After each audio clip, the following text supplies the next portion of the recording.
जय जिनेंद्र। लेक्चर शुरू करेंगे। जो पिछले क्लास में जो टॉपिक चला था वो था भारतवर्ष की प्रमुख नदियाँ और क्या क्या नदी कहाँ से निकलती है, कहाँ से जाकर हिमालय की रेंज से आकर वो मिलती है। ये सारी डिटेल हमने लास्ट क्लास में देखी। मुख्यत्व दो नदी है जो गंगा और सिंधु, जो पद्मद्रह से आती है। मतलब ये भारत से भी दूसरी जगह हो गई। हिमवान पर्वत के, लघु हिमवान पर्वत के मध्य भाग से, मतलब हमारे भारत से और भरत क्षेत्र से और 1000 योजन दूर से आ रही है। ध्यान दीजिएगा, बराबर 500 योजन का जो भरत क्षेत्र है उसके बाजू में हिमवान पर्वत है, वो 1000 योजन का है। आप उसका आधा कर लो, आधा उसका हो गया तो 500 योजन उसके, और हमारे बाकी का जो एरिया है टोटल लगभग 750 योजन जितना फासला हो जाएगा गंगा और सिंधु को भरत क्षेत्र में पहुंचने के लिए। ये बात पे ध्यान दीजिएगा आप। जो 1000 योजन लघु हिमवान पर्वत है उसमें जो बराबर मध्य भाग में पद्मद्रह आया हुआ है, लघु हिमवान पर्वत के बराबर अति मध्य भाग में, तो 1000 योजन चौड़ा है, तो 500 योजन इस तरफ, 500 योजन इस तरफ, दोनों तरफ छोड़ के बराबर के बीच के 250 लेने आपको। ऐसे 250 योजन का वो पद्मद्रह है जो 10 योजन ऊंडा है, 500 योजन चौड़ा है। उसमें से आपको पूर्व से गंगा निकलेगी, पश्चिम से सिंधु निकलेगी, और पूर्व से गंगा निकल के और 500 योजन तक आगे बढ़ेगी। पद्मद्रह बराबर मध्य में है, वो 500 योजन का है। वहाँ से गंगा निकल के और 500 योजन तक सीधी जाएगी, फिर वहाँ से टर्न लगा के वो वापस आने के बाद नीचे गिरती गंगा प्रपात कुंड में। ये पूरा हम वर्ड टू वर्ड, योजन टू योजन पढ़ेंगे। अभी सिर्फ समझना है, वहाँ से नीचे गिरेगी गंगा प्रपात कुंड में, फिर वहाँ से वो गंगा नदी बन के भरत क्षेत्र में दाखिल होगी, और भरत क्षेत्र में दाखिल होने के बाद अपनी कितना फांटा बनाएगी वो कल हमने बोल दिया था, याद है किसी को तो बताओ। 14,000 नदियाँ टोटल, 14,56,000 नदियाँ टोटल जम्बूद्वीप की थी। उसमें से गंगा के और सिंधु के 14,000 नदी गंगा की, 14,000 नदी सिंधु की, ऐसे 28,000 टोटल नदी भरत क्षेत्र की हुई। तो ये जो आपको गंगा का 14,000 फांटा है, 14,000 नदियाँ का परिवार, उसको आप गंगा का परिवार बोलोगे। तो गंगा के नाम से ही जितनी निकलेगी, जैसे कि अलकनंदा, जैसे कि ब्रह्मपुत्र, काशी, कावेरी, मही नदी, जितनी भी नदियां हैं वो सारी गंगा की ही परिवारभूता नदियां कहा जाएगा। और आप इस तरफ आओगे बिल्कुल सिंधु नदी, वो भी 500 योजन का द्रव, 500 योजन और आगे जाएगी। आप समझ सकते हो कि जो द्रव का मध्य भाग है वहां से 750 योजन इस तरफ, 750 योजन इस तरफ, दोनों नदी गई है, तो बराबर मध्य में कितना फर्क हुआ? 500 तो द्रव है बराबर, और ऊपर से 500 ये यहाँ गई, ये यहाँ गई, टोटल 1500 नदी गई। अब 1500 नदी के 2 भाग हो गए, तो 750 की एक नदी, 750 की दूसरी नदी, तो टोटल 1500 योजन का फासला, और उसके बाद उसका गिरना। समझ में आ रहा है ना ये? फिर उसका गिरना। तो ये जो पद्मद्रह से जो गंगा सिंधु निकलती है, पूर्व से गंगा, पश्चिम से सिंधु, दोनों का भरत क्षेत्र में गिरना है, और गिरने के बाद गंगा के 14,000 नदी परिवार बनाएगी, सिंधु की भी 14,000 परिवार नदी बनाएगी, बराबर। तो ये जो हमने जो नाम सुने थे, इन्होंने भी 1500 मील कह दिए। आपको एक ही बात समझनी है, योजन को यहाँ पे मील का नाम दिया गया है। माइल, मील का मतलब माइल। आज आप अगर 1 माइल गिन रहे हो तो वो हमारे हिसाब से 1 योजन हो गया, क्योंकि द्रव्य क्षेत्र काल भाव की व्यवस्था में योजन घटता ही जाएगा, माइल इससे भी कम होगा। आगे के चलते हुए माइल इससे भी कम होगा, और पहले के समय में माइल इससे बहुत ज़्यादा था। बराबर। आओ आगे चलते हैं। तो देश के उत्तर में ऊपरी भाग में सिंधु से गंगा के कछार तक, मतलब सिंधु और गंगा के दोनों के कछार, दोनों के मध्य भाग में आर्य जाति, द्रविड़ जाति, गौड़ जाति, भील जाति, कोल जाति, किरात जाति और आदिवासी जनजाति के लोग रहते हैं।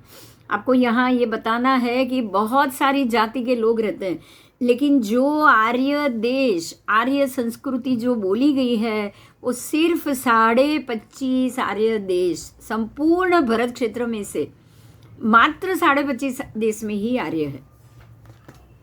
और ये आर्य प्रजा, आर्य देश, इतनी सारी प्रजा का नाम आ गया आपको, भील, किरात,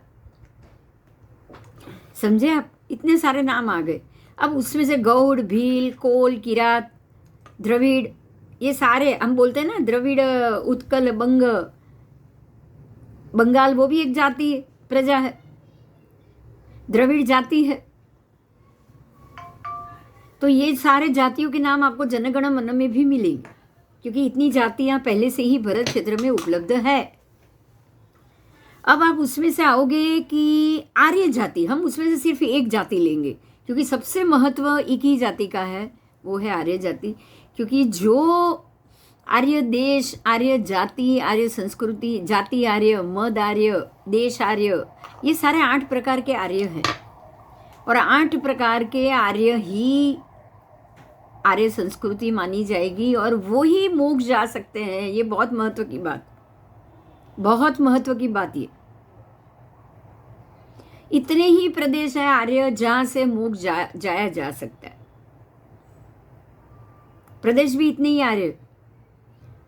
भरत क्षेत्र के 25.5, ऐरावत क्षेत्र के 25.5, महाविदेह क्षेत्र के भी हर एक, उसमें भी आपको पता है 32 विजय, हर एक विजय के 25.5 आर्य देश, हर एक विजय के, एक विजय में भी 25.5 आर्य देश है, एक विजय में भी। ये याद रखना है आपको बहुत अच्छे से। महाविदेह क्षेत्र में से भी हर एक क्षेत्र से मोक्ष नहीं जाया जाता, उसमें से भी 25.5 आर्य देश से ही जा सकते हो, उसमें से भी एक ही खंड से जा सकते हो। हमारे जैसे भरत क्षेत्र के 6 खंड है, वहां महाविदेह के एक विजय में भी 6 खंड है, और वो 6 खंड में से भी एक ही खंड से मोक्ष जा सकते हो।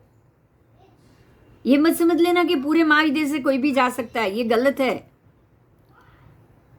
एक देश में, वहाँ के एक विजय में गंगा सिंधु दोनों है, और गंगा सिंधु के मध्य का प्रदेश ही आर्य देश है, बस उसी से मोक्ष जा सकते हो और कहीं से नहीं। ये बहुत महत्व की बात। कोई बोल देगा भारत देश वाला जाके अमेरिका जाएगा तो वहां से मोक्ष होगा, ना। कोई अफ्रीका जाएगा वहां से मोक्ष होगा, ना, नहीं। 25.5 आर्य देश का महत्व है, और वो रहेगा ही रहेगा।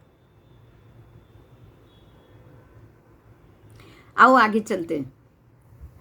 वर्तमान में उपलब्ध 8,000 मील विस्तृत 25,000 मील परिधि वाले भूमंडल के चारों ओर अनंत आकाश, आकाश तो चारों ओर है ही। आप कोई भी किनारे पे जाओगे, आपको दो क्षितिज दूर से दिखेगी कि मिल रही है, लेकिन नजदीक जाओगे वापस दूर हो जाएगी, क्योंकि आप स्लोप में हो। आकाश भी छत्राकार और हम भी छत्राकार, तो ऐसे स्लोप हुआ ना, दोनों छत्राकार, ऐसे दोनों छत्राकार। तंबू कैसा होता है? तंबू कैसा होता है? आप तंबू में कहीं भी खड़े रहो, चारों तरफ से कपड़ा नीचे उतरता हुआ दिखाई देगा, दिखेगा ना। आप कहीं भी देखो तंबू का ही कपड़ा दिखेगा, कोई भी दिशा में। क्यों? क्योंकि कपड़ा ही नीचे उतर रहा है। कपड़ा अगर नीचे नहीं उतर रहा होता, कपड़ा अगर सीधा होता, जैसे मंडप है वैसा होता, तो आपको हर जगह से कपड़ा दिखाई देता नहीं। खाली ऊपर देखोगे तो ही कपड़ा दिखता, सामने देखोगे तो नहीं दिखाई देता। ठीक है। तो ये सारा क्षेत्र तंबू की तरह है, उल्टे रखे तवे जैसा है, छत्राकार है, जो भी समझो। छतरी भी तंबू जैसी ही होती है।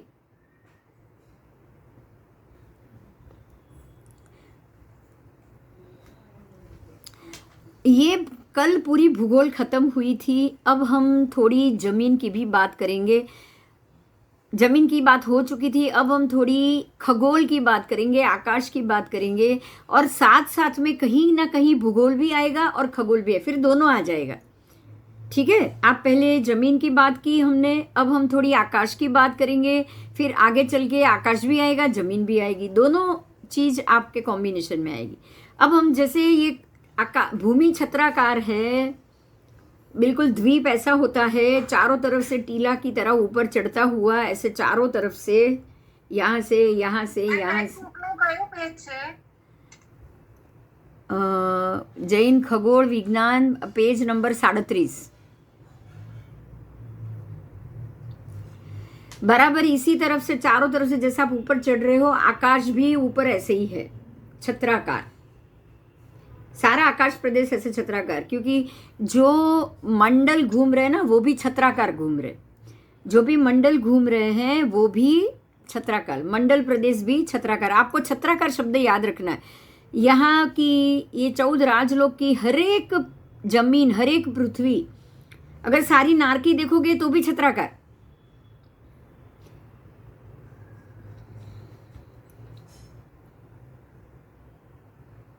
आगे जाएंगे। अनंत आकाश की बात की है कि जितनी नीचे जमीन है उतनी ही ऊपर आकाश है। अब यहाँ जो साइंस ने जमीन को बहुत छोटी मान ली है, सिर्फ 25,000 मील की परिधि मानी, सिर्फ 25,000 योजन की परिधि बस। अब आपको ये आप समझ सकते हो कि बराबर जम्बूद्वीप का चौथा भाग हो गया। आप हर एक मील को योजन के प्रमाण में देखोगे तो साइंस ने माना है कि सिर्फ 25,000 योजन ही है। जम्बूद्वीप 1 लाख का है, तो भरत क्षेत्र का एक कोना तो 25,000 का ही हुआ ना, हुआ या नहीं? हाँ। हो गया। तो साइंस अगर 25,000 योजन ही मान रहा है तो गलत नहीं मान रहा है, क्योंकि उसको तो भरत क्षेत्र के अलावा और कोई क्षेत्र दिखता ही नहीं है। तो इस तरह इन्होंने ये जो भी मील शब्द आएगा उसको आपको योजन समझना है बस। तो इन्होंने जो 25,000 योजन माना है वो भी जम्बूद्वीप का चौथा भाग है, वो भी तय हो गया, सही हो गया है कि भरत क्षेत्र जम्बूद्वीप के एक कोने में है, दक्षिण में। आप 4 दिशा के 4 कोण बना दोगे ना, कोना बना दोगे ना, चौथा भाग करोगे ना, तो भी 25,000 योजन में ही भरत क्षेत्र आ जाएगा। आगे जाएंगे। अब उन्होंने आकाश की बात की है, भूमंडल कैसा है। तो इसमें भी हम देखेंगे कि जो अनंत आकाश है चारों ओर, अगर 25,000 की योजन की अगर वो मील या योजन की अगर वो भरत क्षेत्र मतलब 6 खंड की पृथ्वी मान रहे हैं, तो उन्होंने आकाश भी उतने के अंदर ही समा लिया है। उनके हिसाब से तो उतना ही, जितनी जमीन है उतना आकाश है। अब देखो कि हमें दिन में सूर्य और रात्रि को चंद्र एवं ताराओं के दर्शन होते हैं और प्रकाश मिलता है। ये सूर्य वापस, अब सूर्य उनको तो वापस 24 घंटे में वापस दिख रहा है, इसलिए उन्होंने ये मान लिया कि पूरा पृथ्वी का जो एक राउंड जो घूमना है वो 24 घंटे का है। अब 2 सूर्य है तो 24 घंटे में दूसरा आ जाएगा वापस, और 24 घंटे के बाद वो पहले वाला सूर्य वापस आ जाएगा।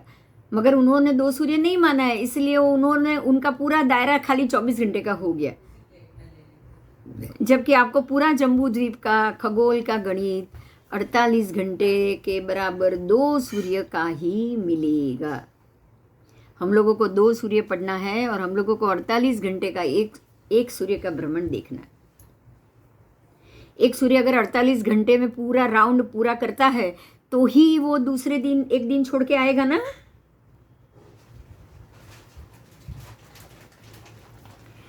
पहले दिन पहला सूर्य, दूसरे दिन दूसरा सूर्य, तीसरे दिन वापस पहला वाला सूर्य, चौथे दिन वापस दूसरा वाला सूर्य, बराबर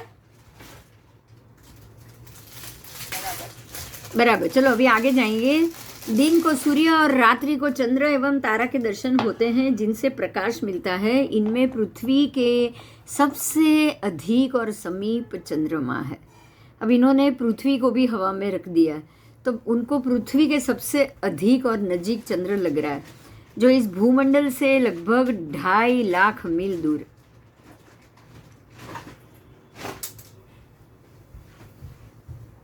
भूमंडल से 2.5 लाख मील दूर। अब देखो, मैं यहीं पे 2 शब्द पढ़ रही हूँ, बराबर ध्यान से सुनो, आप एकदम ध्यान से सुनो।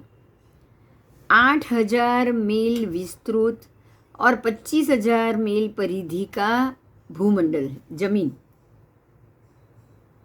जमीन कितनी है? 8,000 मील विस्तृत और 25,000 मील परिधि। अब 25,000 परिधि है तो परिधि 3 गुना होती है, तो 8,000 मील का 3 गुना हो गया 24-25,000। तो खाली 8,000 की परिधि और पृथ्वी से चंद्र कितना दूर? 2.5 लाख मील दूर। समझे आप? उन्होंने पृथ्वी को सिर्फ 8,000 मील माना है, 8,000 माइल, बस, उससे ज्यादा नहीं। ओके? आज के साइंस ने पृथ्वी को सिर्फ 8,000 माइल माना है।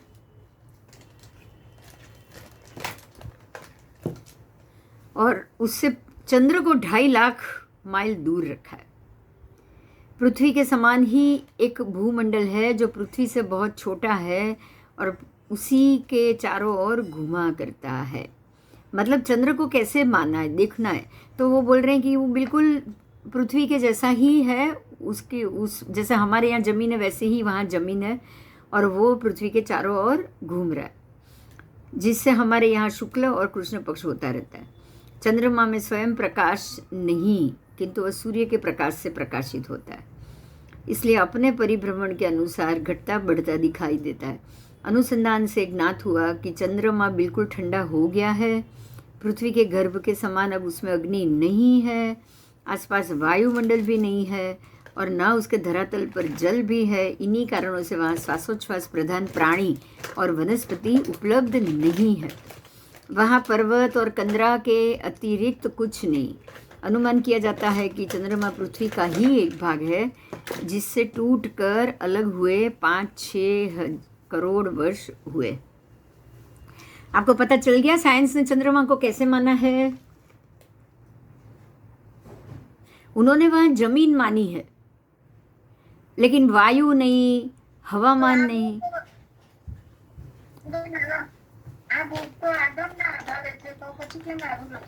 લખે જ ને, એ આગમના આધારે આગમ અને આજના સાયન્સને એ લોકોએ ટેલી કર્યું છે ભાઈ. તમે બંનેની સરખામણી કરશો તો બંનેના વિષયને લખવા જ પડશે. હા, આ વિષય નહીં સમજો તો આ સાચું છે કે આગમ સાચો છે ખબર કેવી રીતે પડશે તમને? હવે અહીંયા સમજો. હવે अब आप समझो, यहाँ सिर्फ जमीन मानी, बराबर,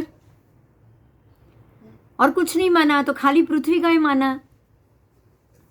अब जहाँ पृथ्वी का है वहाँ अब का है नहीं, वायु का है नहीं, वनस्पति का है नहीं. पॉसिबल है? बस. तो एनो अर्थ शू थयो कि यहाँ पृथ्वी का भी नहीं है. अब इसी से तो साबित करोगे आप. समझ में आया अभी? जब ये पृथ्वी का है तो पृथ्वी के साथ अब तेऊ वायु वनस्पति सब होना चाहिए कि नहीं होना चाहिए? मेरी बात क्लियर हुई सबको?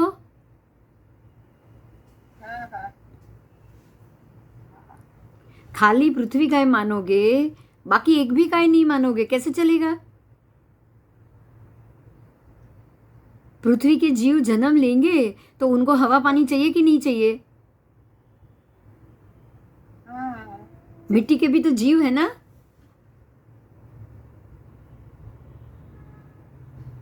और अगर पृथ्वी का के जीव है तो वनस्पति तो उसमें उगनी है. तो ये पृथ्वी कैसी होगी? कैसी? जैसे नरक पृथ्वियां हैं वैसी. रत्न की पृथ्वी हो, एक इंद्रिय रत्नों की, तो क्या वहां पे दूसरे काय की जरूरत पड़ेगी? नरक पृथ्वी या जो भी देवलोक की पृथ्वियां हैं, वहां पे हमारे जैसे जीव क्यों नहीं है? क्योंकि वो रत्न की पृथ्वी।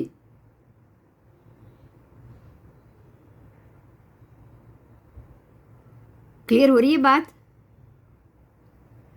हमारे जैसी जमीन और मिट्टी यहां नहीं हो सकती।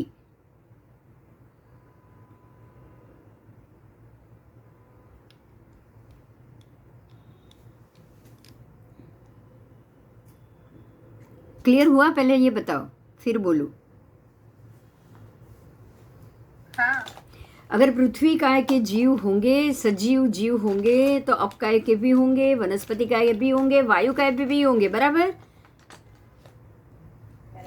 अब पृथ्वी काय के है खाली और दूसरे नहीं है, जैसे हमारी सारी नरक पृथ्वियां, सारी नरक पृथ्वी में रत्न के पृथ्वी काय के हैं, एक इंद्रिय। तो ये अपने आप देखिए, ध्यान दीजिए, अभी अपने आप ये सारे ग्रह रत्न के विमान साबित हो गए अपने आप।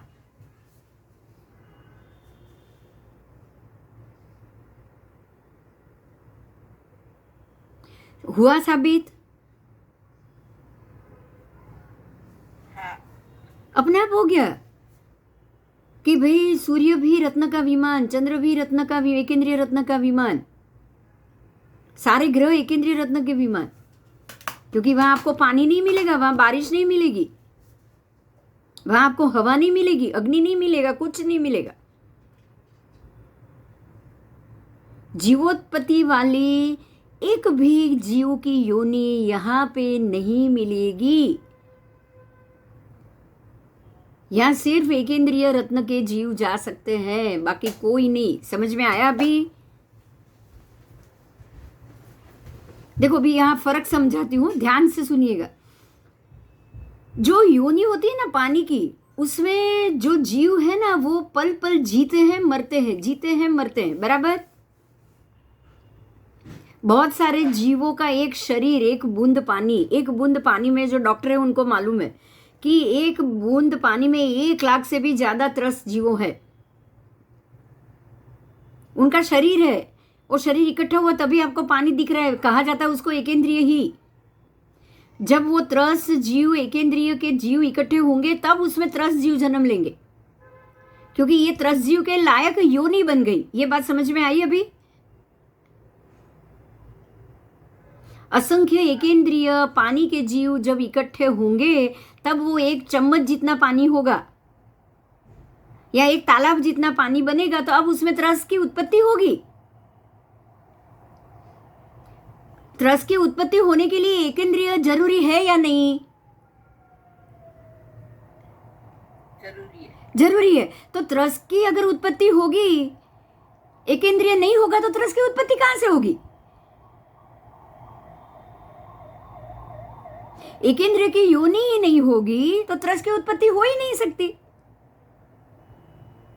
तो जहां पे आपको रत्न काय के एकेंद्रिय के जीव हो, पृथ्वी जो रत्न प्रभा नारक पृथ्वी, फिर ये देवों के विमान, ये सारे एकेंद्रिय रत्न के बने हुए हैं, तो उसमें जो जीव जाते हैं, वो जीव के कितने पता ही नहीं, लाखों वर्ष की आयु होती है वहां पे, वहां उत्पन्न हो जाते हैं और वहां से फिर चवित होके कहीं और जन्म ले लेंगे। उनका शरीर वहां से निकलता ही नहीं, वो शरीर वहीं के वहीं रहेगा। आप ऐसा सोच लीजिए जैसे कि एक चंद्र का विमान, चंद्र का जैसे कि ये सफेद विमान है, बराबर? ये सफेद विमान है ये सफेद, ये चंद्र का विमान है। अब ये विमान में से, यहां से कोने में से एक जीव यहां से चवित हो गया और दूसरे जीव ने आके जन्म ले लिया, तो शरीर को तो वहां का वहां पड़ा रहा ना, इसलिए उसको एकेंद्रिय रत्न का विमान कहा जाता है। रत्न का शरीर तो वहीं के वहीं रहेगा। पानी में ऐसा नहीं होता है। पानी में से जैसे ही जीव निकल जाएगा, वो जीव पानी लेके चला जाएगा। आप पानी उबालते हो ना, उबालते उबालते जब बड़े टोप का पानी इतना छोटा एक ग्लास जितना रह जाता है, ऐसा होता है ना, पानी जब उबालते हो तो होता है ना। आप पानी उबालने को रखोगे, एक घंटे तक उबालोगे तो एक टोप भरा हुआ पानी 1 ग्लास हो जाएगा ना। तो वो जो जो जीव वहां से खत्म हो गए वो अपने शरीर को भी लेकर चले गए।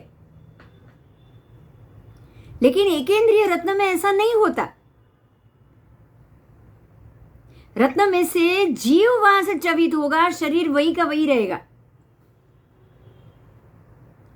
सूर्य के विमान, ग्रह के विमानों में से ऐसे ही होता है। एकेंद्रिय जीव वहां पे आते हैं, उनका च्यवित होता है और वहां से उनका निर्जरा भी, उनका समय खत्म होते ही वो चले जाएंगे, उसकी जगह दूसरा जीव आ जाए। समझ में आया? तो ये सारी नरक पृथ्वियाँ, ये ग्रह, उसके विमान में जीव होंगे ना एकेंद्रिय के भी, तो भी ऐसे होंगे। तो आपको वहाँ ये पृथ्वी जैसे पृथ्वी काय के जीव मिलेंगे नहीं। अगर ऐसी पृथ्वी के जीव अगर वहां पे हो ना, जहां भी पृथ्वी काय के जीव हुए ना, वहां अप काय, तेऊ काय, वायु काय, वनस्पति काय, पांचों काय के जीव होंगे। पांचों काय के जीव होने के कारण वो शरीर में त्रस काय अपने आप उत्पन्न हो जाएंगे। होंगे कि नहीं? जैसे गेहूं का दाना, एक गेहूं का दाना, अगर उसमें से ये है एकेंद्रिय पृथ्वी का, गेहूं का दाना एकेंद्रिय पृथ्वी का जीव है, उसमें वो जब भी वो जीव जब शरीर, जीव कब खत्म होगा? पूरा उसका पीस के आटा बन जाए और आटा रोटी हम खा ले, उसका शरीर खत्म हो गया। हुआ कि नहीं? हुआ। ऐसा नहीं है कि वो उसमें से जो जीव था वो बाहर निकल गया और दूसरा जीव आ गया, वहां ये पॉसिबल नहीं है। क्योंकि इनका जन्म भी मूल से होता है, गर्भज होता है। जो भी आप जो बोलते हो उसकी भी एक प्रक्रिया होती। एक बीज का अंकुर बना, अंकुर में से पान बाहर निकले, पान में से उसका डूंडा बना, डूंडे में से अंदर अंदर दाने दाने दाने की उत्पत्ति हुई। एकेंद्रिय की उत्पत्ति ऐसे हुई, यहाँ पे शरीर के साथ हुई, और जब भी वो मरेगा शरीर लेकर मरेगा। ओके? पानी का भी ऐसा होगा, अबकाय के भी जीव ऐसे होंगे। 1 गिलास पानी होगा, आप वो 1 गिलास पानी लोगे, उसको पियोगे, खत्म करोगे, और सारे के सारे अबकाय के जीव 1 गिलास के खत्म हो गए। अग्निकाय का भी ऐसा ही होगा। अब जितने गैस की टांकी अगर एक खत्म हो रही, 1 महीने में खत्म हो रही, तो 1 महीने में बराबर उतने ही अग्निकाय के जीव खत्म हो गए। वो गैस उनका शरीर था, पुद्गल था, जो जलने के कारण वो पुद्गल खत्म होते होते होते ही उनकी योनि समाप्त हो गई। समझ में आया? ये बात समझ में आई? पहले ये बताओ, सामान्य एकेंद्रिय सभी जो अग्नि, पृथ्वी, वायु, जल, आकाश ऐसा होता है जो हमारे सामने, और जो रत्न के बनते हैं ना वो अलग होते हैं। जैसे कि एक ये ऐसा हीरा, या जैसे ये एक माणिक, ये माणिक है रत्न के का पृथ्वी का। इसमें क्या होगा कि जब वो बड़े खड़क में से उसको तोड़ा जाएगा, छोटा बनाया जाएगा, तो इसके अंदर जीव चवित हो गया, फिर वह दूसरा जब जन्म लेगा तब लेगा। लेकिन इसमें से जीव चवित होकर बाहर निकल सकता है और दूसरा उसके अंदर आ सकता है, लेकिन ये शरीर नष्ट नहीं होगा। ऐसे ही सारे ग्रहों के विमान बने हुए हैं। यहाँ आपको अगर ये बताते हैं, मैं फिर से पढ़ रही हूँ, सेंटेंस ध्यान से सुनिए।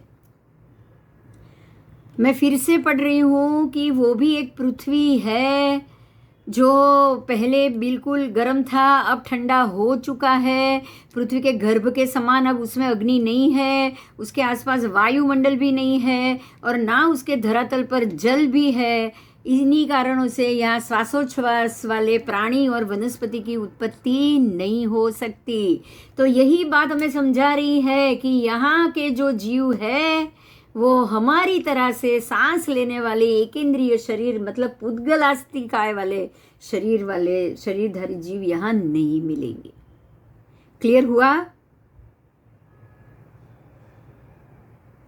यहाँ ऐसे जीव मिलेंगे जो 7 नारकी के विमान के हैं, जो 12 देवलोक के विमान के हैं। विमान के जीव, एकेंद्रिय के बने हुए जीव। मैं विमान में रहने वाले देव की बात नहीं कर रही हूं। बात क्लियर हो रही है? पहले ये बता दो। हाँ, ठीक है। तो अब बहुत क्लियर हो गया कि वहां पे आपको पता है कि वहां अग्नि नहीं है, वहां जल नहीं है, वहां ये नहीं है, तो वहां की जो पृथ्वी जमीन जो हमें दिखाई दे रही है ना, वो हमारे जमीन के जैसी बिल्कुल नहीं है। ओके,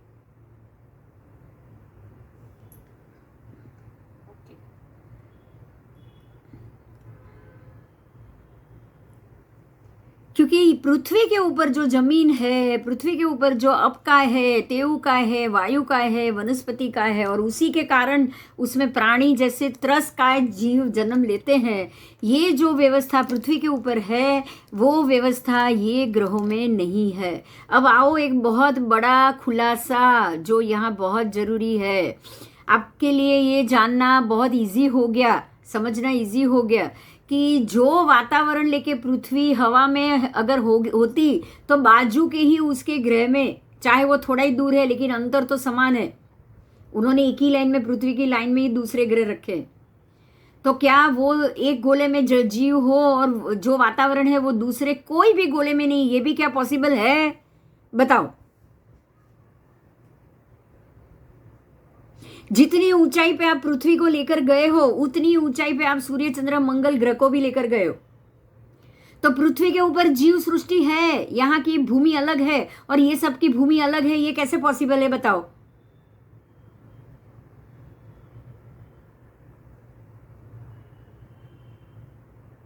यहाँ पे बारिश हो रही है, यहाँ पे बारिश में मेंढक मेंढक पैदा होते हैं, चूहे पैदा होते हैं, सांप पैदा होते हैं, और यहाँ कुछ नहीं है। एक ही लाइन में, एक ही सतह पे क्या ऐसा वातावरण संभव है? अब क्लियर है क्या? दोनों एक ही लाइन में है, ये बताओ। चलो, अब ये दोनों एक ही लाइन में हो सकते हैं?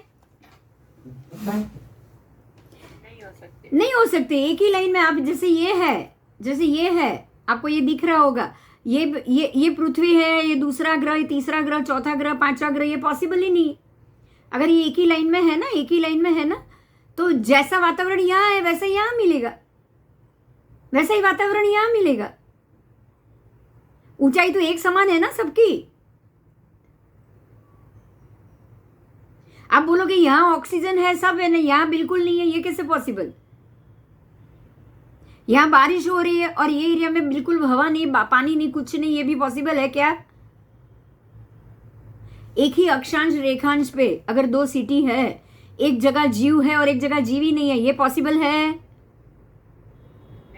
नहीं पॉसिबल। तो सीधा हिसाब यहाँ क्लियर है, पृथ्वी हवा में नहीं है, पृथ्वी बिल्कुल जमीन पे है। ऐसा उल्टा है, उल्टा उल्टा।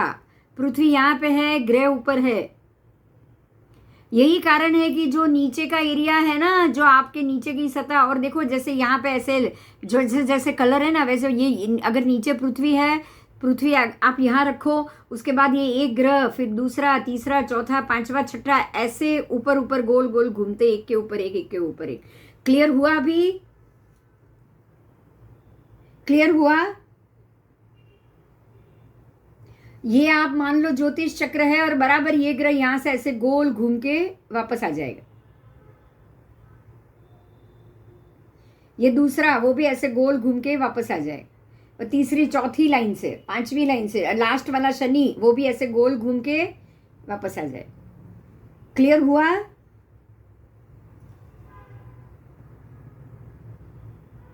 आकाश क्लियर हुआ? हो गया सबको? ऐसे विमान है, समझ लो, जैसे ये चंद्र का विमान, मान लो ये चंद्र का विमान, तो ऐसे गोल गोल गोल गोल घूम के वो ऐसे वापस आ जाएगा।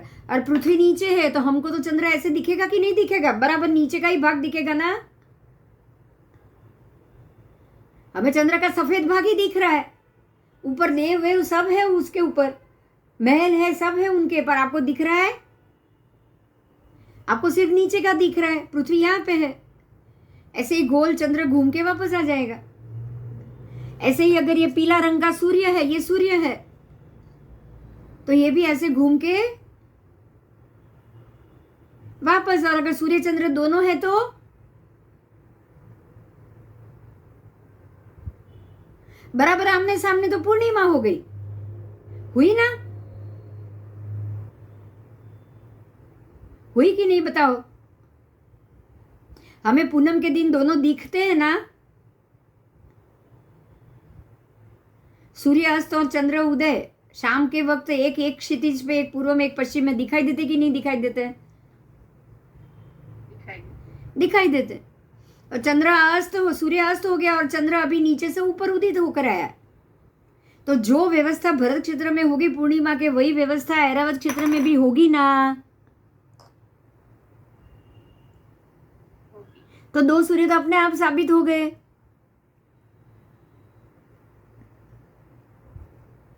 हो गए ना भरत क्षेत्र के दो सूर्य। जब पूर्णिमा का समय है, सूर्य चंद्र ये स्थिति में है भरत क्षेत्र में, तो ऐरावत में भी यही स्थिति में होंगे।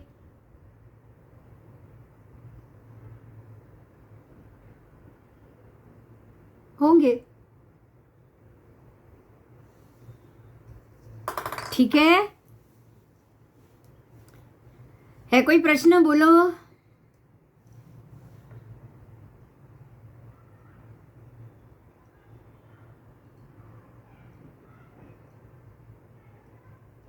ठीक है, चलो अभी आगे जाएंगे। तो ये बात साबित हो गई कि जो पृथ्वी का गर्भ है, जो अग्नि, पृथ्वी, वायु, जल, आकाश पृथ्वी में है, ऐसी कोई भी अपकाय की योनिया, काय की योनिया कोई भी ग्रह पर नहीं, कोई भी ग्रह पे नहीं है। यही कारण है कि पृथ्वी ऐसे वातावरण में है जहाँ पे जीव उत्पन्न होती है, जीवोत्पत्ति होती। और ये सारे ग्रह ऐसे वातावरण में है जहां हवा ही नहीं है, पानी ही नहीं है, तो जीव उत्पन्न होने की स्थिति नहीं होगी। जहां हवा ही नहीं है, पानी ही नहीं है, धूप भी नहीं है, ग्रह भी नहीं है, वहां तो ग्रह का प्रकाश भी नहीं। अब ग्रह का प्रकाश नहीं है, दिन रात नहीं है, तो वहां जीवोत्पत्ति होगी क्या? नहीं हो पाएगी, नहीं होगी। ठीक है, क्लियर हो रहा है सब आपको? यही कारण है कि और कोई पृथ्वी के अलावा किसी भी ग्रह के ऊपर ना वायुमंडल है, ना धरातल है, ना पानी है, ना आग है, ना श्वासोच्छ्वास है, और ना ही कोई वनस्पति या छोटा भी प्राणी उपस्थित हो सकता है। वहां सिर्फ पर्वत और कंदरा है, बस। पर्वत और कंदरा वो भी रत्न काय के, जो हमारी तरह नहीं कि आज मिट्टी थी, वहां पे धरतीकंप हो गया, पानी हो गया और समुद्र आ गया, और समुद्र था वहां पे पर्वत हो गया। ऐसा भी नहीं, ऐसा भी नहीं। वहां के पर्वत और वहां के कंदरा कभी भी नहीं हिलने वाले, नहीं घटने वाले, क्योंकि रत्न के ढगला है वो, और कुछ नहीं, रत्न का ढगला है। और रत्न एक ऐसी चीज है, रत्न ऐसा पृथ्वी का है जिसमें से जीव का चवन हो जाएगा, लेकिन जीव का उत्पात भी हो जाएगा, लेकिन उसका शरीर वहां का वहां पड़ा रहेगा। समझ में आया? ये बात समझ में आई?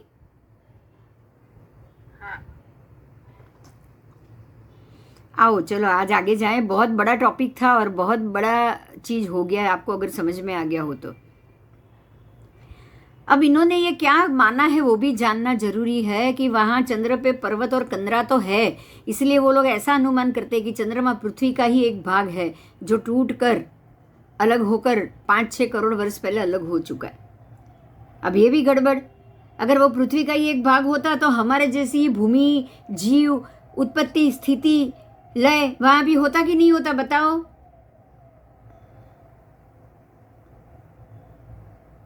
जरूर होता। अब उनको, साइंस को यही नहीं पता है कि भाई जहां पृथ्वी का होगा वहां अब तेऊ, वायु, वनस्पति सब होगा, उसको यही नहीं पता है। यही नहीं पता है, इसलिए वो यही सोचता है कि पृथ्वी में से अलग हुआ है, टुकड़ा है।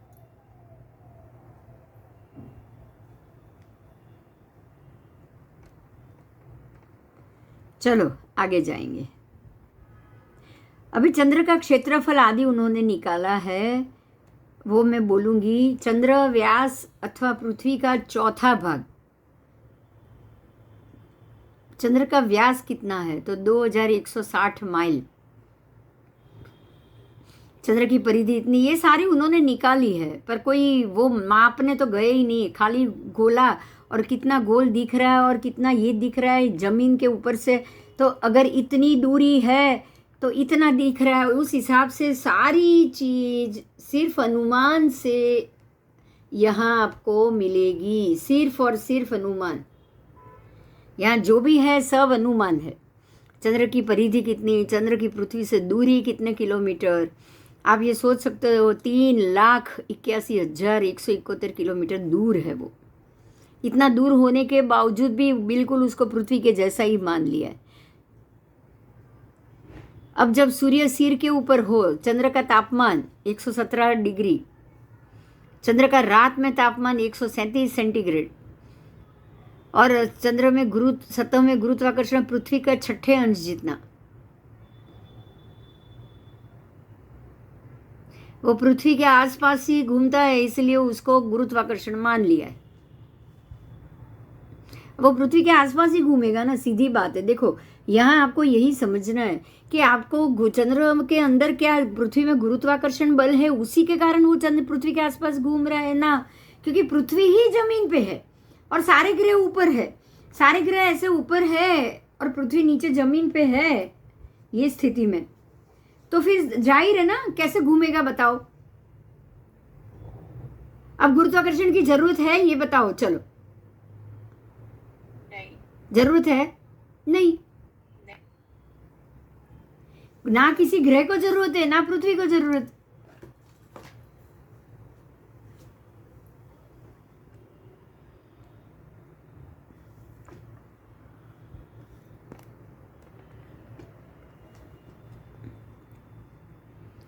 अब आगे देखेंगे चंद्रमा से परे क्रमशः शुक्र, बुध, मंगल, गुरु और शनि आदि ग्रह है, और ये सभी पृथ्वी के समान ही भूमंडल वाले। अब ये वापस यहाँ पे हमको समझना है कि अगर ये सारे ग्रह में भूमंडल पृथ्वी के जैसा ही है तो जीवात्मा और जीवोत्पत्ति भी पृथ्वी के जैसी, पानी सब होना चाहिए, और ये सूर्य की परिक्रमा की क्रिया किया करते हैं। अब आपको यही समझना है कि ये सभी गोले केंद्र के विमान है, देव द्वारा संचालित है, तभी वो परिक्रमा करते हैं। ठीक है, ये सारे ग्रह सूर्य की परिक्रमा क्यों करते हैं? अब सारे ग्रह करते हैं, सूर्य भी परिक्रमा कर रहा है, आप उसको अलग ढंग से ही देखोगे। अभी ये सारे परिक्रमा कर रहे हैं बराबर मेरू पर्वत के आसपास, सूर्य और सारे ग्रह, क्योंकि उसमें बिल्कुल जीव नहीं, वायु नहीं, वातावरण नहीं, अग्नि नहीं, पृथ्वी नहीं, कुछ नहीं, इसीलिए वो घूम सकते हैं। और पृथ्वी के अंदर ये सारी चीज पड़ी है, इसलिए वो जमीन से ऊपर आप उड़ भी नहीं सकते हो। क्या कोई मनुष्य ने अपने आप ऐसे उड़ के दिखाया क्या? ये बताओ। नहीं, कोई नहीं। अच्छा, कोई तिरियन जो जिनके पास पंख नहीं है वो ऐसे ही बिना पंख हवा में कोई उड़ पाया है क्या? कोई हाथी उड़ा दिखा आपको? नहीं, नहीं दिखा। नहीं दिखा, क्यों? क्योंकि जो जीव के पास ऐसा साधन हो, ऐसी उसके पास सहूलियत हो, कबूतर जैसा जो बिल्कुल वजन में हल्का है और 2 बड़ी पंख दी है उसको, वो ही उड़ पाएगा और कोई नहीं उड़ पाएगा। आप है ना हर एक पंखी के पंख को एक बार ध्यान से समझो। चकली देखो, चकली कितनी है, इतनी चकली इतनी है सिर्फ, और दोनों पंख फैलाएगी ना तो डबल हो जाएगी। होगी कि नहीं होगी बताओ?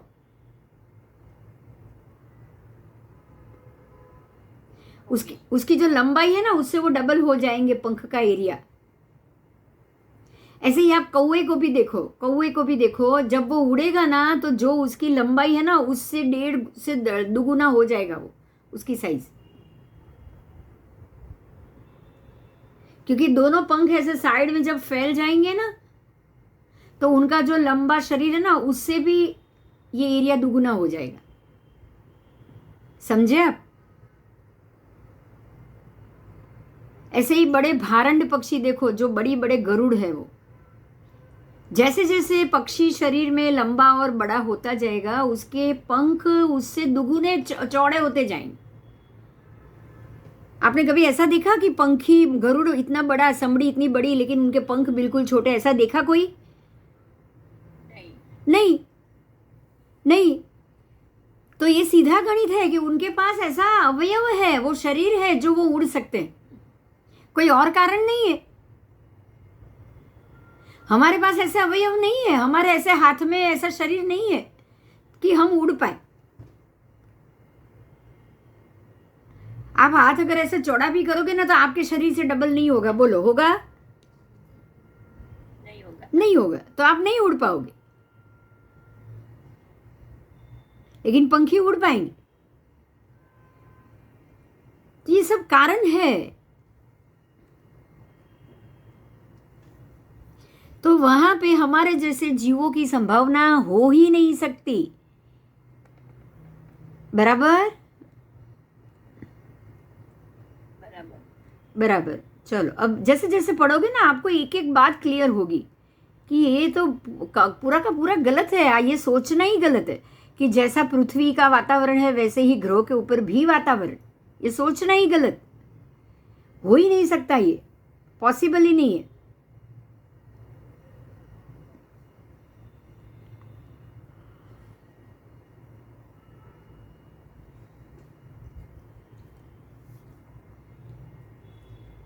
ग्रहों से और पृथ्वी से 9.5 करोड़ मील की दूरी पर सूर्यमंडल है।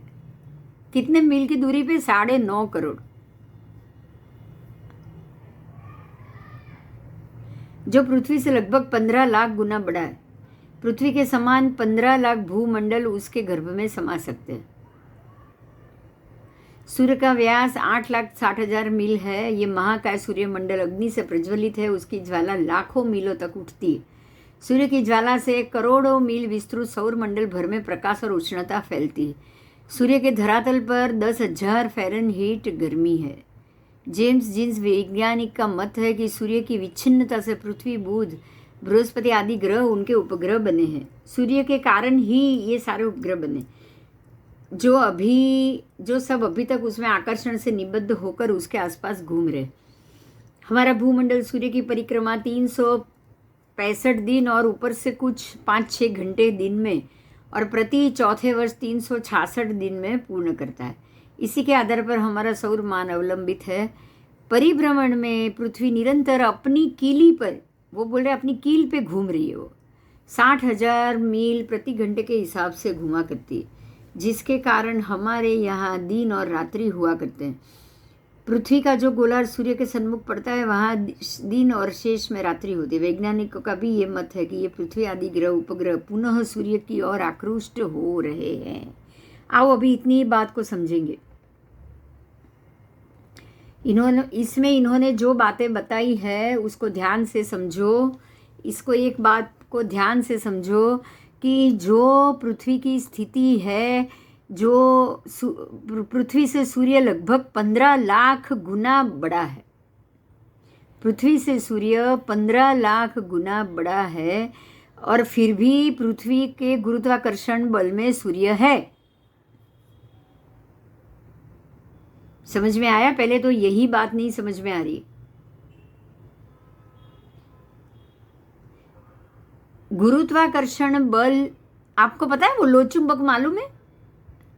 लोहचुंबक अगर जितना छोटा हो ना, इतना पतला सा, वो किसी भी लोहे को खींच नहीं सकता। खींच सकता है क्या? खींच सकता है।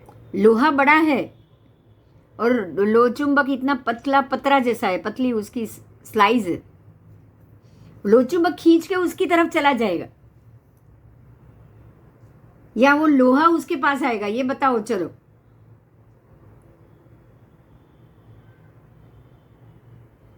लोहा उसके पास आएगा। लोहा कहां से उसके पास आएगा? लोहा भारी है, वजन में है। लोहचुंबक इतना सा पतला सा पतरा है।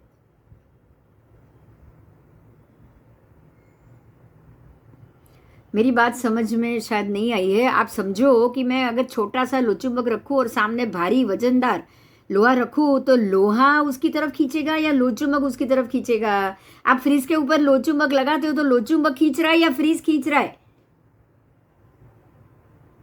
फ्रीज खींच रहा है। लोचुंबक नहीं ना? नहीं, क्यों? फ्रीजनी વધારે છે ને. फ्रीज भारी है, फ्रीज का एरिया बड़ा है। तो अब यहाँ ध्यान दीजिए, पृथ्वी से 15 लाख गुना ज्यादा बड़ा सूर्यमंडल, सूर्य पृथ्वी से 15 लाख ज्यादा बड़ा सूर्य। तो सूर्य पृथ्वी के गुरुत्वाकर्षण में रहेगा या पृथ्वी सूर्य के गुरुत्वाकर्षण में रहेगी? પૃથ્વી રહી. पृथ्वी सूर्य की तरफ खींची जाएगी ना, सूर्य पृथ्वी में खींच के नहीं रहेगा ना, नहीं रहेगा। ऐसे ही गुरु ग्रह पृथ्वी से 13 गुना बड़ा है। कितना? 13 गुना बड़ा है। अब 13 गुना ग्रह पृथ्वी को खींचेगा या वो ग्रह को पृथ्वी खींचेगी? ગ્રહ કો પૃથ્વી तो यहाँ तो गुरुत्वाकर्षण का नियम भी फेल हो गया, हुआ कि नहीं? હુઆ.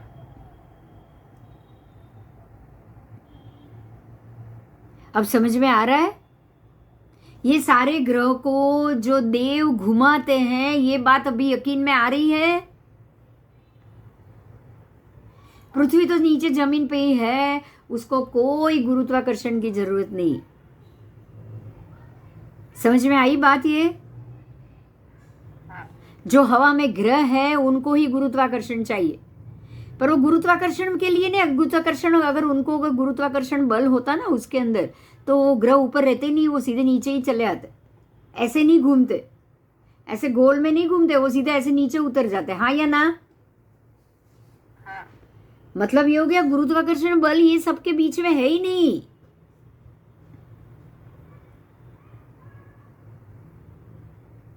बराबर? બરાબર. तो सबसे बड़ी बात ही ये है कि कोई गुरुत्वाकर्षण का नियम यहाँ है ही नहीं।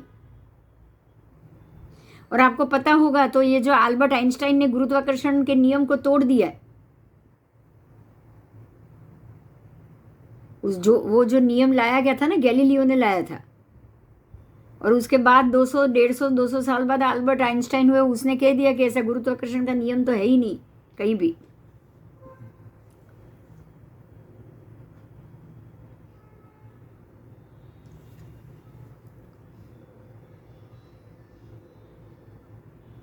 ठीक है, आगे जाऊं मैं?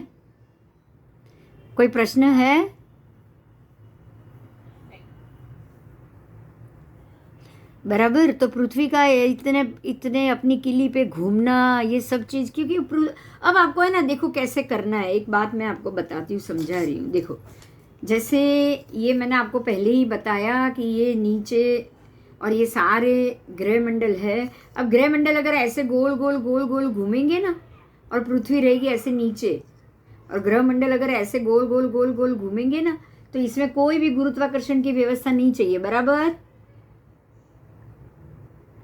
બરાબર. बराबर, कोई नहीं चाहिए। और ग्रह के घूमने के कारण पृथ्वी के ऊपर जो जो डिफरेंस आता है, जो जो फर्क पड़ता है, वो पड़ेगा। पड़ेगा ना? પડેગા. बस सामान्य बात है। गर्मी बढ़ेगी, ठंडी बढ़ेगी, और ये ग्रहों का मंडल ही, जैसे ये अभी अभी अभी ये इतना ऊपर है, फिर इतना ऊपर हो गया, उसके बाद इतना ही ऊपर हुआ, तो क्या होगा? अगर पृथ्वी यहां आ गई तो क्या हुआ, क्या होगा? ग्रहों की असर बढ़ेगी।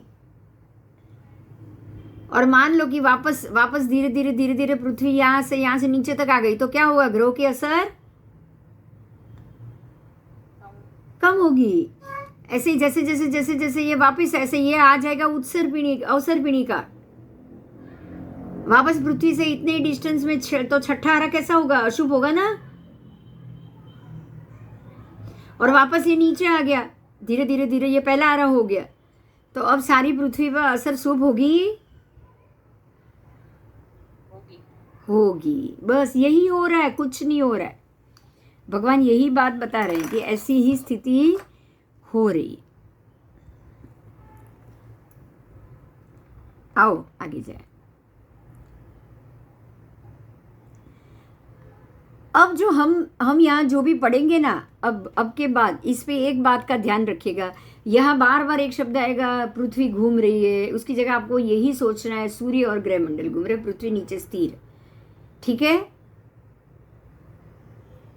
ठीक है।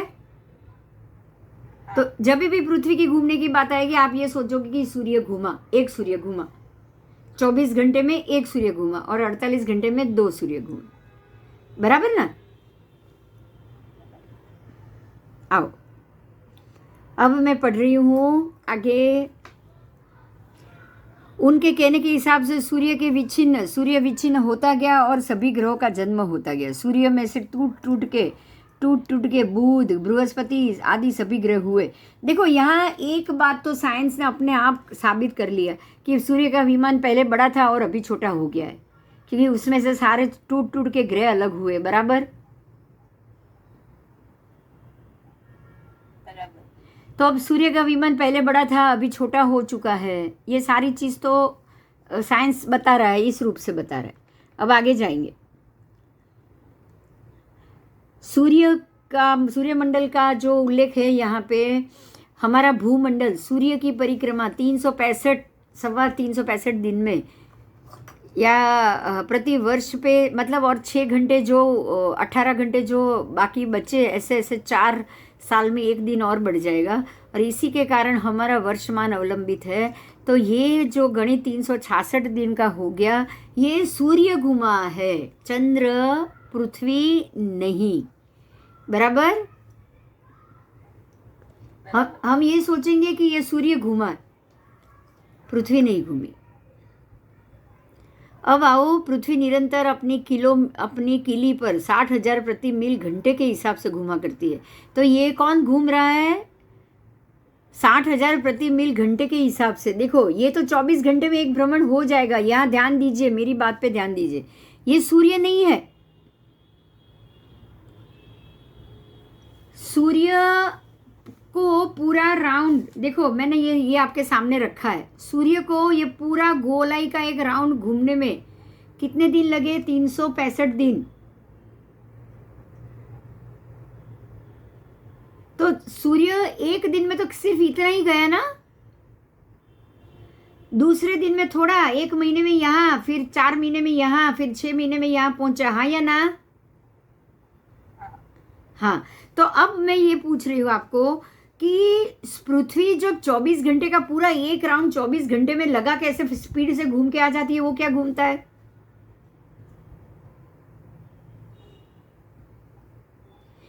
एक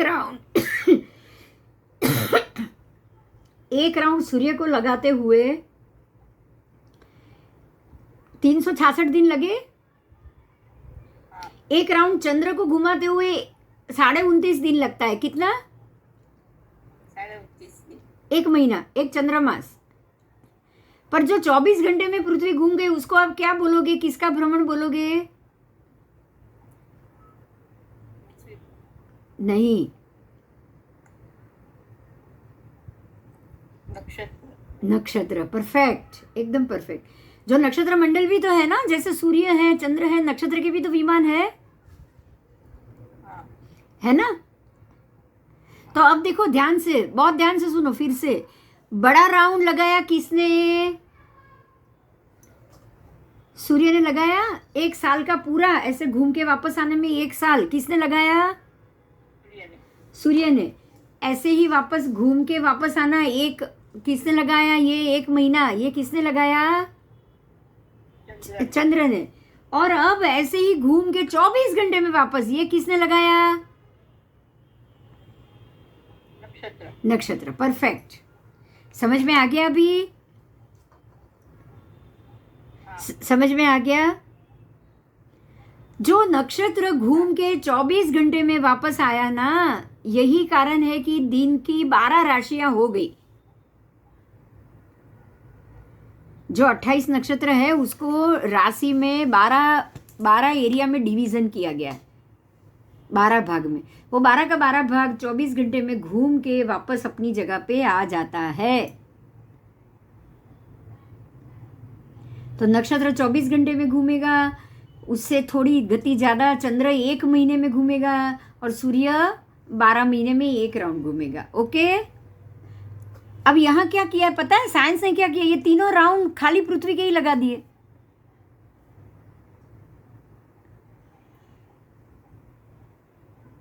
तीनों राउंड खाली पृथ्वी के लगा। स्लो भी पृथ्वी ही घूमी, 1 महीने में जो राउंड हुआ है वो भी पृथ्वी ही घूमी, या फिर जो 365 दिन वाला है वो भी पृथ्वी ही घूमी।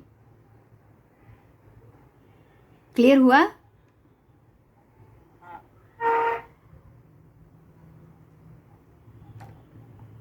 आओ,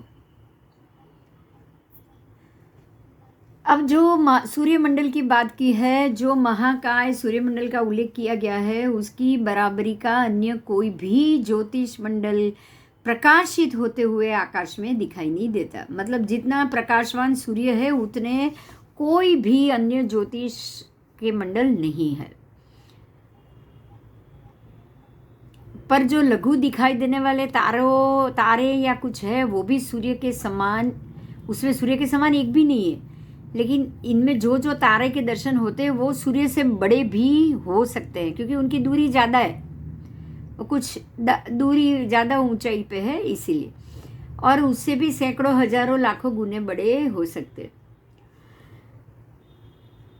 उनके छोटे दिखाई देने का कारण यह है कि वे हमसे सूर्य की अपेक्षा बहुत अधिक दूरी पर है। ज्येष्ठा नक्षत्र इतना विशाल है जिसमें इतनी पृथ्वियाँ समा जाती है। देखो ये सारा साइंस ने लिखा है। अब मैं आपको एक बात बता दूँ, भगवान ने क्या कहा है, ध्यान से सुनिएगा, ये बहुत ध्यान से सुनिएगा। सबसे छोटा विमान तारा का,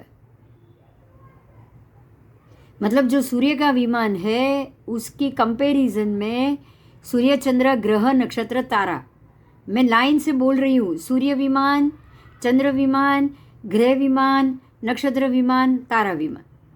तो सूर्य चंद्र के विमान एक जैसे, उससे कम ग्रह के नक्षत्र, उससे कम नक्षत्र के विमान, उससे भी कम तारा के विमान। तो अगर आज ये यहाँ साइंस लिख रहा है कि तारा के विमान सूर्य से भी इतना गुना बड़ा है, ऐसा कुछ नहीं है। उन्होंने सिर्फ परिकल्पना की, ठीक है।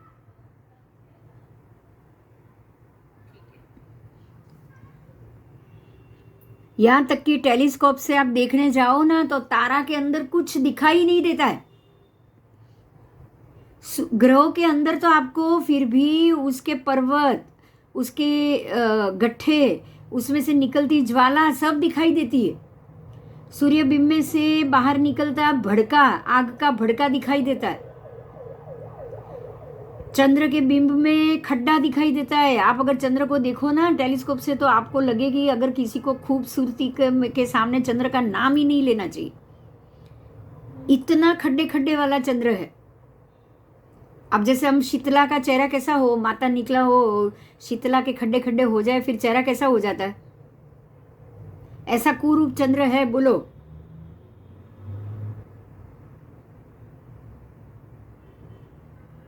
और हम अच्छे से चेहरे दिखाए एकदम सुंदर दिखने वाले को चंद्र की उपमा दे देते हैं, पता है। चंद्र हकीकत में बहुत बेडोल, फोड़ले घुमड़ा कैसा होता है शरीर के ऊपर, ऐसे फफोले फफोले उसके चेहरे पे उठ गए हो ना, वो शीतला माता निकला हो उसको, ऐसा चंद्र है।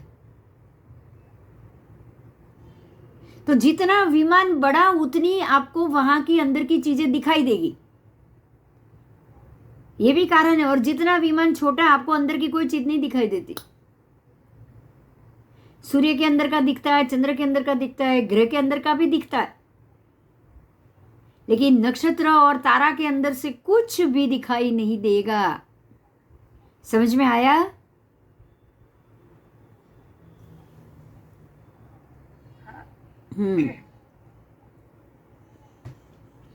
आओ, तो ये सब नहीं मानना है कि उसमें इतनी पृथ्वी समा जाए, सूर्य की अपेक्षा बड़े हैं, नहीं, ये सब गलत बात।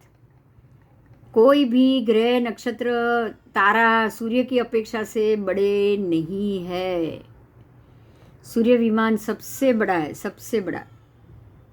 सूर्य विमान और चंद्र विमान दोनों की जो चौड़ाई है वो सब बराबर है, उसका नाप एक जैसा है।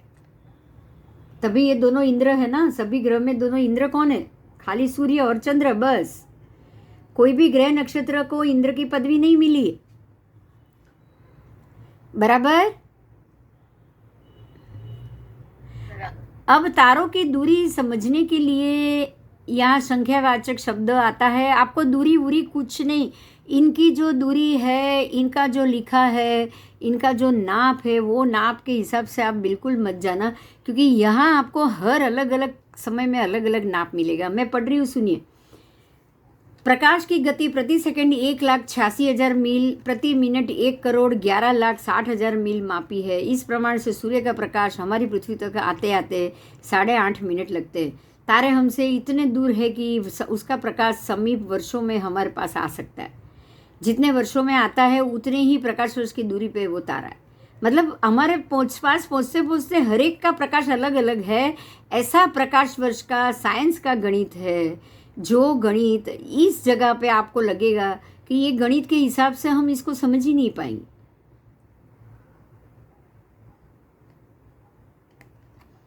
क्योंकि यहाँ जो तारों की बात की है, तारों के विमान आपको सूर्य चंद्र के नीचे भी मिलेंगे, सूर्य चंद्र के ऊपर भी मिलेंगे, बराबर। अब वैज्ञानिक के अनुसार तारा की संख्या क्या है?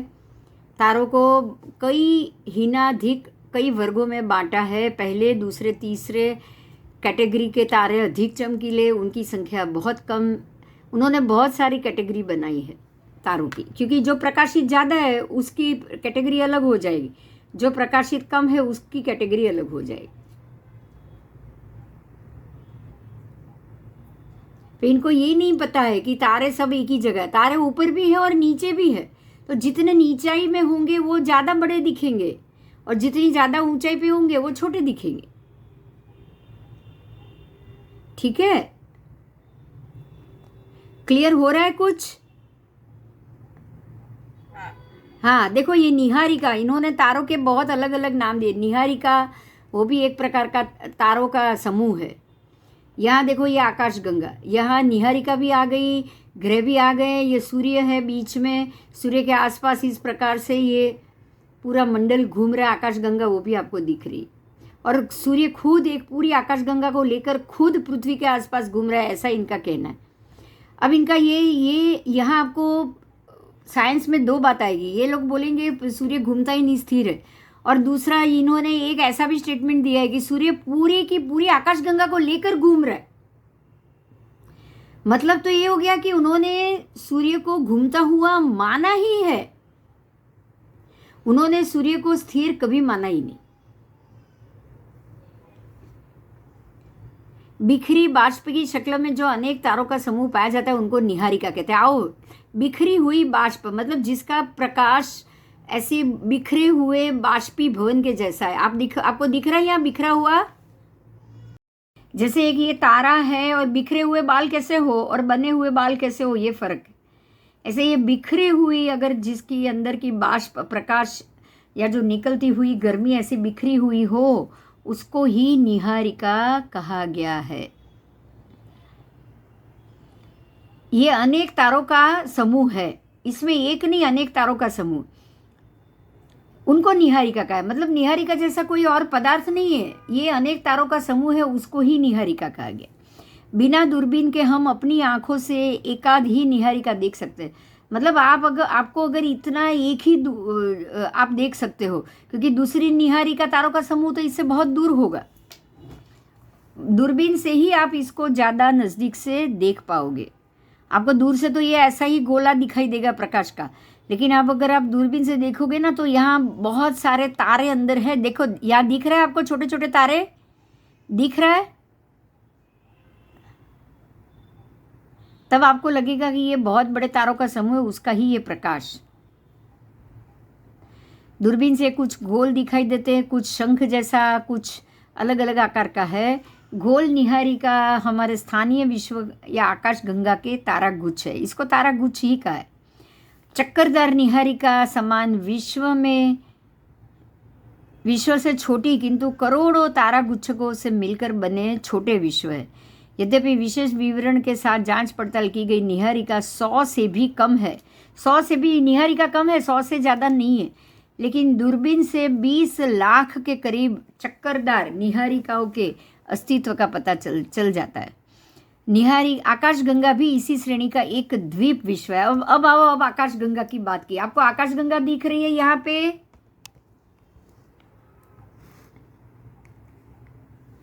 देखो ये कर्सर घूम रहा है ना, ये आकाशगंगा है, दिख रही है ना? हाँ दिख रही है। हाँ, अब ये आकाशगंगा इन्होंने कैसे माना है मैं अभी उसको पढ़ूंगी। आकाशगंगा भी इसी श्रेणी का एक द्वीप विश्व है, इसको भी एक द्वीप विश्व कहा है। यद्यपि विशेष विवरण के साथ जांच पड़ताल की गई 100 निहारिकाओं से भी कम है। आकाश गंगा भी इसी श्रेणी का द्वीप विश्व है। हमारे पृथ्वी ना बृहस्पति की भांति विशाल और ना शुक्र की भांति छोटा ग्रह, सूर्य भी मध्यम आकार का एक ग्रह है, किंतु आकाश गंगा अपनी श्रेणी के विश्व द्वीपों से बहुत बड़ी। आकाश गंगा भी एक मध्यम आकार की निहारिका है जिसकी मात्रा 1 अरब सूर्यों से भी ज़्यादा है। सूर्य हमारी पृथ्वी से 15 लाख गुना बड़ा है। अब आपको है ना यहाँ एक बात समझनी है। देखो मैं बहुत क्लियरली आपको बता रही हूँ, ये जो आकाश गंगा है ये क्या है। ये आकाश गंगा क्या वस्तु है? रात को आकाश में एक सफ़ेद वालू का पथ, मतलब ऐसा रास्ता, गंगा जैसा सफ़ेद रास्ता दिखाई दे, चौड़ी धारा पश्चिम दक्षिण पूर्व पश्चिम ऐसे दिशाओं में लंबे आकार में दिखाई देती है, उसको ही आकाश गंगा कहा गया है। आकाश गंगा स्वयं तारों का एक समूह है जिसमें सूर्य जैसे 2 खरब कई तारे हैं और उसकी आकृति अंडाकार जैसी घड़ी या जुड़े हुए गोल तवों के भांति बीच से मोटी और किनारों से पतली है। इसका व्यास 3 लाख प्रकाश वर्ष और मोटाई 10,000 प्रकाश वर्ष है। देखो अभी यहाँ समझिएगा, एक बात को समझिएगा। इन्होंने इसी आकाश गंगा में अपनी पृथ्वी भी रख दी, हाँ या ना? इन्होंने इसी आकाश गंगा में अपनी पृथ्वी रख दी। हम भी अंदर ही है और ये सारे ग्रह नक्षत्र भी आकाश गंगा के अंदर ही। अब आपको ये सोचना है कि हम भी अंदर और ग्रह नक्षत्र भी अंदर, तो ये पूरे एरिया का फोटो आपने लिया कैसे? बोलो। पॉसिबल नहीं। आप भी अंदर ही हो, ग्रह नक्षत्र भी अंदर ही है, मतलब आप इससे भी कई गुना ऊपर गए होंगे तभी आप ले पाए ना। आप जितनी ऊंचाई पे जाओगे उतने दूर तक रोड दिखाई देगा या नहीं? दिखाई देगा। मतलब ये कि आप ये पूरी आकाश गंगा से ऊपरी भाग में और ऊपर चले गए तभी आपको ये पूरा दिख रहा है। अगर आप उतने ऊपर चले गए हो तो ये तो नीचे आ गया आपसे, तो आप यहाँ क्यों नहीं उतर सकते? ये दूसरा क्वेश्चन हुआ। अब लग रहा है कि हम लोग आकाश में सच में इतनी ऊंचाई पे पहुंचे, लग रहा है ऐसा? अगर पहुंचे होते ना, अब समझिए, पहुंचे होते ना तो हम तो इसके नीचे अंदर ये गोले के अंदर उतरने में हमको कितनी देर लगेगी? अगर 500 माल का बिल्डिंग है और ये 300 माल पे है, आप और 300-200 ऊपर चढ़ गए हो तो 300 माल को तो क्रॉस करके गए ना, ये सारा एरिया क्रॉस करके आप ऊपर गए ना। यही बात पॉसिबल नहीं है। समझ में आ रही है? समझ में आ रहा है ये? हाँ। अब एक और बात, अगर आप जमीन पे हो, अगर आप नीचे जमीन पे हो, देख जैसे, और ये पूरी आकाशगंगा ऊपर है, तो आप ही अपने जमीन से ही थोड़ी ऊंचाई पे अगर उपग्रह छोड़ोगे तो ये पूरा पिक्चर ऐसा ही आएगा कि नहीं आएगा? आएगा। तो हम लोग नीचे जमीन पे हैं, जमीन से हमने जो उपग्रह छोड़े हैं, जो भी 100 योजन ऊपर गए हो या कहीं भी गए हो, वहां से ये पूरे ऐसे आकाशगंगा का आप पिक्चर ले सकते हो। तो हमारी पृथ्वी इसमें नहीं है तभी हम इसके पिक्चर ले पाए हैं। बराबर? आओ, धीरे धीरे ऐसे ऐसे करके हमें यही बात साबित करनी है।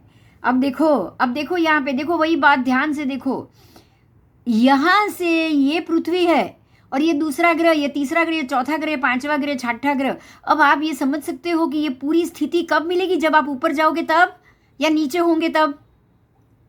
नीचे होंगे तब। ऊपर जाओगे तो ये सारा क्रॉस कर लिया, तो ये तो आपकी मालिक ही बन गई।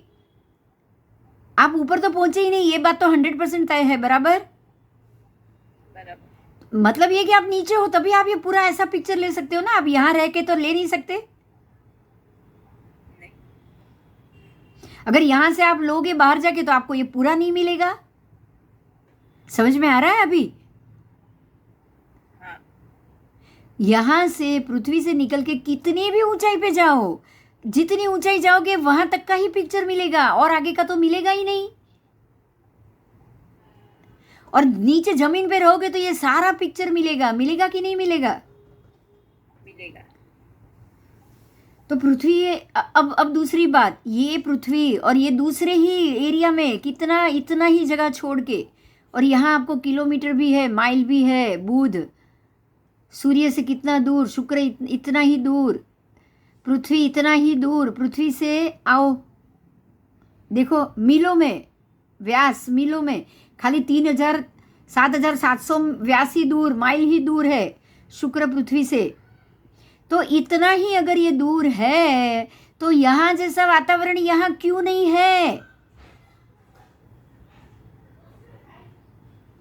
आपको यहाँ भी पृथ्वी, अब तेऊ, वायु, वनस्पति सब होना चाहिए कि नहीं होना चाहिए? होना चाहिए। यहाँ भी होना चाहिए। अब जब 2.5 द्वीप लंबाई तक, 2.5 द्वीप तक है, कितने लाख योजन तक, मेरू से 45 लाख योजन का एंड आ गया, मेरू पर्वत से वहां तक। अगर आपको एक ही लाइन में, ये ऐसी लाइन में ही हुआ ना, वो लाइन में ही हुआ ना, यहाँ मेरू तो 45 लाख योजन लास्ट तक हुआ ना। हाँ। तो यहाँ से यहाँ तक आपको अगर मनुष्य या सारी जाति, जीव जन्म, जाति जन्म ले सकते हैं, तो अगर ये पूरा आकाश में, तो ये यहाँ से यहाँ भी होना चाहिए कि नहीं होना चाहिए? होना चाहिए। होना ही चाहिए, होना ही चाहिए। अब आपको क्लियर हो रहा है कि ये व्यवस्था ही नहीं है, अब हो रहा है। हाँ। अब ये पूरी व्यवस्था को उल्टी कर दो, देखो ये पृथ्वी जमीन पे कर दो, इसके ऊपर ये ग्रह, उससे ऊपर ये ग्रह, उससे ऊपर ये, मतलब माथे के ऊपर एक के बाद एक। क्लियर हो रहा है? हाँ। ऐसे डंडे की तरह एक के ऊपर कर दो, जो जो आड़ा है ना, आड़े की जगह ऐसे वो खड़ा कर दो उसको। तो पृथ्वी जमीन पे और ये सारे ग्रह ऊपर हुए ना, बिल्कुल ऐसे दिखाई दे रहा है आपको?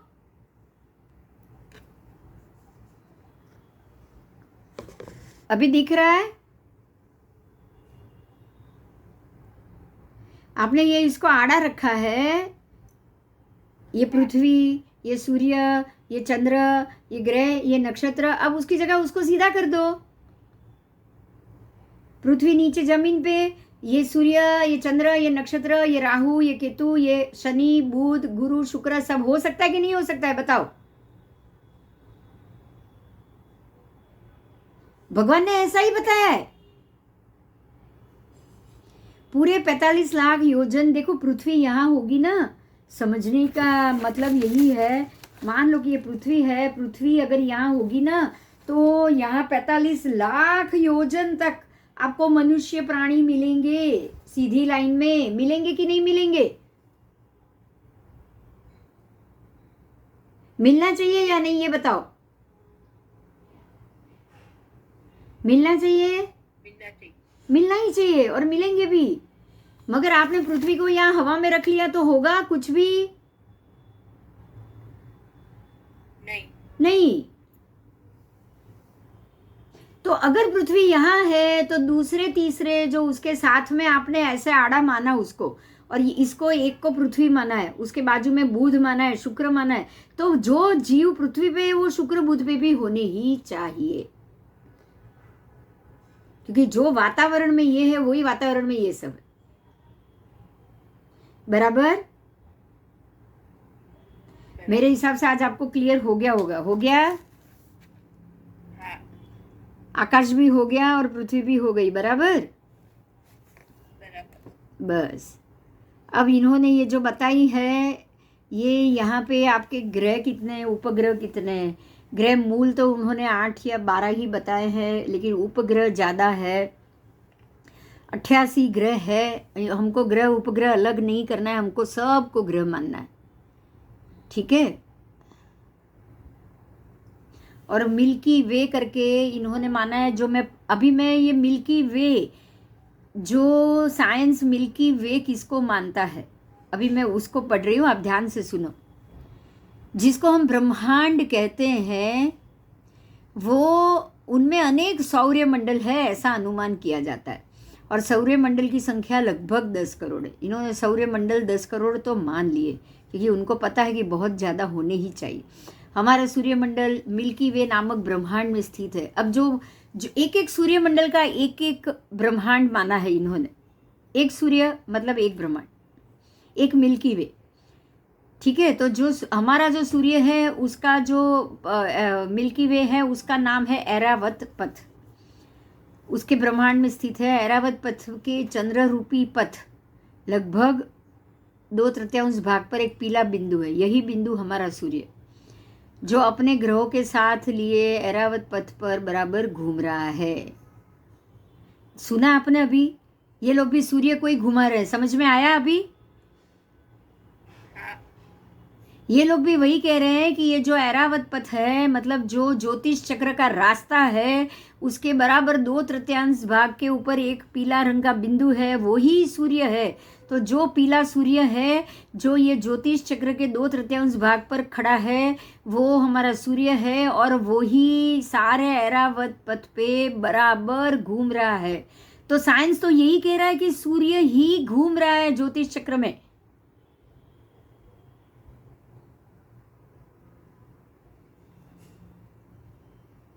बोलो।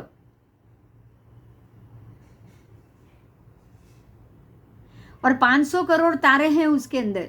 उनमें से बहुत सारे को हम नहीं देख सकते, क्योंकि वे दिन में हमारे सामने नहीं निकलते। समझ में आया? और तारों के अतिरिक्त इसी मिल्की वे ऐरावत पथ पे धुंध, गैस, धूल, उसकी भी मात्रा है। रात्रि में अनेक तारोगण का प्रकाश एकत्रित होकर इसी गैस और धूल को प्रकाशित कर देता है। इस प्रकार सारे विश्व या लोक का प्रमाण असंख्य है। आकाश का तो कहीं अंत ही नहीं दिखाई देता। तारागणों का आकाश में जिस प्रकार से विवरण है, तथा आकाश गंगा में जो तारापुंज दिखाई देता है, उस पर से यह अनुमान लगाया गया है कि तारामंडल सहित समस्त लोक आकार लेंस के समान है, और ऊपर नीचे से उभरा हुआ, बीच में फैला हुआ गोल, जिसकी परिधि पर आकाश गंगा दिखाई देती है, और उभरे हुए भाग में के मध्य में सूर्यमंडल है। समझ में आ गया अभी आपको? मिल्की वे समझ में आ गया? ये बताओ।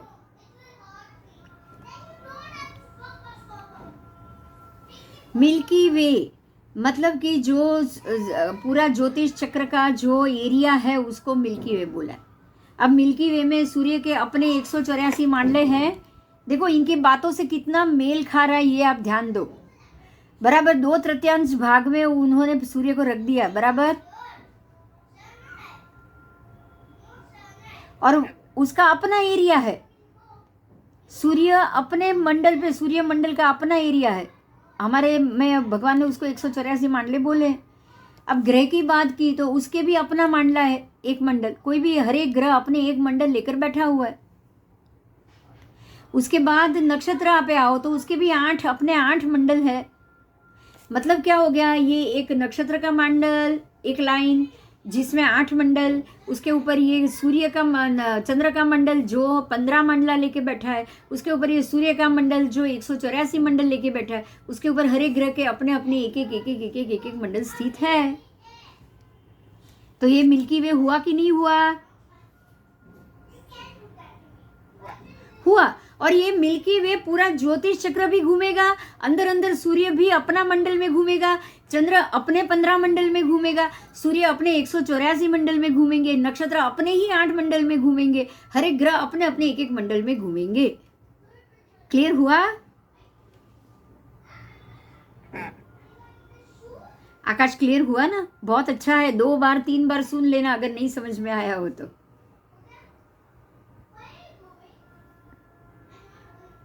ठीक है? ठीक है। हाँ, कोई प्रश्न है तो बोलो। ये चैप्टर तो ये पेज यहाँ पे खत्म हुआ है। अब जो चतुर्द्वीपिक भूगोल परिचय है, बाद में वापस थोड़ा भूगोल में आना है। भूगोल में वैदिक भूगोल में आएंगे, वापस फिर से खगोल में जाएंगे। अब आपका यही चलेगा बस, समझे? अभी हम थोड़े भूगोल में रहेंगे, थोड़े खगोल में रहेंगे। आज का साइंस कहाँ गड़बड़ कर रहा है वो सब हमें दिखाई देगा। आप हर एक मुद्दे पे देखोगे कि साइंस जो कह रहा है वो सही है या परमात्मा ने जो कहा है वो सही। ठीक है, तो अभी शायद 7:15, आज 8:20 हो गए। अभी मैं समाप्त करूं? हाँ हाँ। हाँ, कोई प्रश्न है तो पूछ लो। नहीं नहीं। ठीक है, चलो, जय जिनेन्द्र। ठीक है। जय जय।